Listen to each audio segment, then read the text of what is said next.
காரணம் பழையன கழிதலும் புதியன புகுதலும் தான் ஒரு மலர்ச்சியை உருவாக்கும்.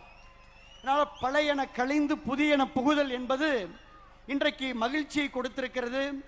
நம் மண்ணின் மக்களினுடைய வாசனையோடு விராலிமலை சட்டமன்ற தொகுதி மண்ணை வணங்கி, மக்களை வணங்கி, புதுக்கோட்டை மக்களை வணங்கி ஒட்டுமொத்த கருத்துக்களின் அடிப்படையிலே இந்த முடிவை எடுத்திருக்கின்றோம்.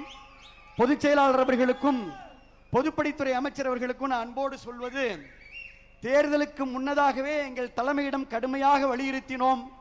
தமிழக வெற்றிக் கழகத்தோடு நாம் கூட்டணி வைக்க வேண்டும் என்று நாங்கள் வலியுறுத்தினோம்.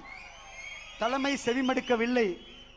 தேர்தலுக்கு பின்னரும் மக்கள் ஏகோபித்த ஆதரவை தமிழக வெற்றிக் கழகத்திற்கு வழங்கியிருக்கிறார்கள்.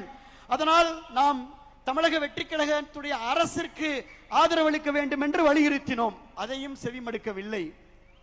ஆனால் இதை செவிமடுக்காத அந்த தலைமை, தனிப்பட்ட ஒருவர், இயற்கைக்கு முரணாக எந்த திராவிட முன்னேற்ற கழகம் தீய சக்தி என்று புரட்சி தலைவர் எம்ஜிஆர் சொன்னாரோ அந்த தீய சக்தியோடு கூட்டு வைத்து ஆட்சி அமைக்க முயன்றதிலே எங்களுக்கு உடன்பாடு இல்லை. கரெக்டா? திராவிட முன்னேற்ற கழகத்தோடு கூட்டு வைப்பதற்கு யாருக்காவது உடன்பாடு இருக்கிறதா? இல்லை.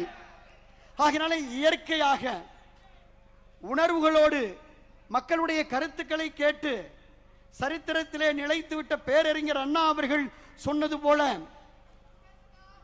எதிர்கொண்ட முதல் தேர்தலிலே ஒட்டுமொத்த இந்தியாவையும் திரும்பி பார்க்க வைத்து தமிழ்நாட்டின் அரசியல் திசையை தீர்மானித்து அண்டை மாநிலங்களை அதிர வைத்திருக்கும் மக்கள் விரும்பிய மாற்றத்தின் சக்தி நம்முடைய முதலமைச்சர் அவர்கள்.